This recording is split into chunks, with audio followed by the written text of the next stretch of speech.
અમરેલી જિલ્લાના રાજુલામાં ટ્રક વાહનની ખરીદી કરી લોન નહીં ભરી ટ્રકને બારોબાર સ્કેપિંગ માટે ભંગારમાં વેચી નાખી કાવતરું કરી છેતરપિંડી કરનાર ગેંગના 3 આરોપીને રાજુલા પોલીસે ગણતરીની જ કલાકોમાં દબોચી લીધા હતા। રાજુલા પોલીસ સ્ટેશનમાં ગત 16/11/2024 રોજ છેતરપિંડી અને કાવતરાનો ગુનો નોંધ્યો હતો, જેમાં રાજુલા પોલીસે એક છેતરપિંડી કરનાર ગેંગને પકડી પાડવામાં સફળતા મળી છે। આ ગેંગ દ્વારા અમરેલી, ભાવનગર, જૂનાગઢ જિલ્લાના 6 થી 7 ટ્રક માલિકો પાસે ટ્રક વાહનની ખરીદી કરી બાકી રહેલ લોનના હપ્તા ભરી આપવાની શરતે ટ્રક વાહનની ખરીદી કર્યા બાદ ભંગારના સ્કેપિંગમાં વેચી નાખી કાવતરું કરી છેતરપિંડી આચરનાર ગેંગનો રાજુલા પોલીસે પર્દાફાશ કર્યો છે। આ છેતરપિંડી આચરનાર ગેંગના આરોપીઓએ ચાલુ લોન વાળા ટ્રક માલિકે જે ટ્રક વેચવા માંગતા હોય અને લોન શરૂ હોય તેને બાના પેટે થોડા રૂપિયા આપી ચાલુ લોનના હપ્તા કરી રકમ ભરી આપવાની પણ શરત સાથે વકીલ મારફતે નોટરી લખાણ કરી ટ્રક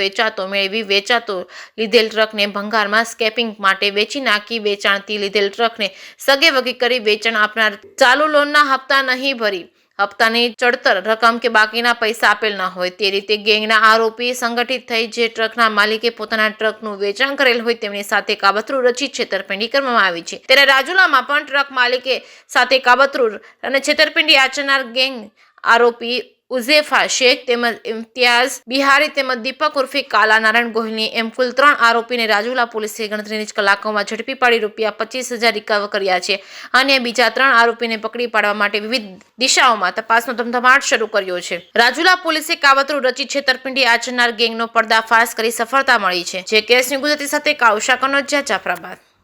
રાજુલા પોલીસ સ્ટેશનમાં 16મી તારીખના રોજ એક છેતરપિંડી તથા કાવતરાનો એક કેસ રજીસ્ટર કરવામાં આવ્યો હતો। આ કેસની વિગત એવી રીતની છે કે આમાં એક ઓર્ગેનાઇઝડ એક ગેંગ છે જે લોન જેની ચાલુ હોય એવા ટ્રકવાળા માણસોને પકડીને અને જે ટ્રક વેચવા માગતા હોય એની સાથે એક બાનાખાક કરીને કરાર કરે છે, જેમાં લમસમ પહેલાં કંઈક રૂપિયા આપવામાં આવે છે। એ રૂપિયા પછી એવો ભરોસો આપવામાં આવે છે અને એવું અગ્રીમેન્ટ થાય છે કે ભાઈ બીજા બધી લોન અમે ભરી દઈશું, પરંતુ તમે ટ્રક અમને આપી દો। એકવાર ટ્રક પોતે મેળવી લે છે પછી નથી એ લોકો હપ્તા ભરતા નથી, કાંઈ પોતાનો ફોન બધું બંધ કરી દે છે, બધા ટચમાં નથી રહેતા જેની સાથેથી વેચાણ કરાર કરે છે એની સાથે। અને આ જે ટ્રક જે મેળવી લે છે એ ટ્રકને ભંગારવાળાને વેચી નાખે છે અને ભંગારવાળા પછી એને ટ્રકનો સ્ક્રેપિંગનો બિઝનેસ હોય એ બધા એ ટ્રકને છૂટો પાડી અને અલગ અલગ એના હિસ્સાઓ વેચી નાખે છે। આ રીતનું એક કૌભાંડ રિલેટેડ એક અરજી અમારે ત્યાં આવી હતી, જેની તપાસ કરતાં અમને ખબર પડી કે આમાં આ તો એક બહુ મોટું કાવતરું છે અને આ પ્રોપર ઓર્ગેનાઇઝ વેમાં ચાલે છે, જેથી અમે તપાસ કરીને એનો ગુનો રજીસ્ટર કરવામાં આવ્યો હતો। આમાં ગણતરીના કલાકોમાં જ અમે ટોટલ 3 માણસોની ધરપકડ કરી છે। આ 3 માણસોના નામ છે ઉઝેફા આરિફભાઈ શેખ,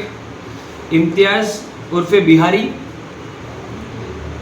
દીપકભાઈ ઉર્ફે કાલા નારાયણભાઈ ગોહિલ અને આના સિવાય બીજા 3 માણસો જે અમારા તપાસમાં જેમના નામ ખુલેલ છે અને જેમનો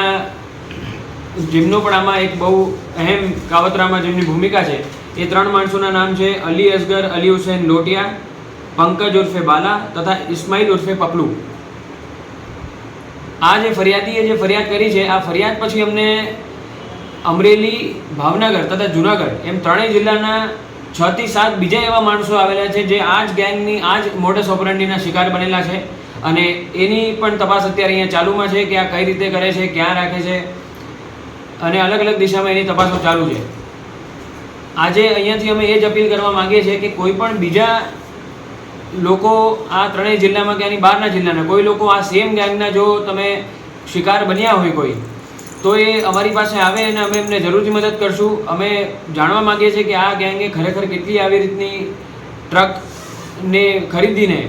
અને એમનો સ્ક્રેપિંગમાં રાખીને આ કાવતરું કરીને જે છેતરપિંડી કરી છે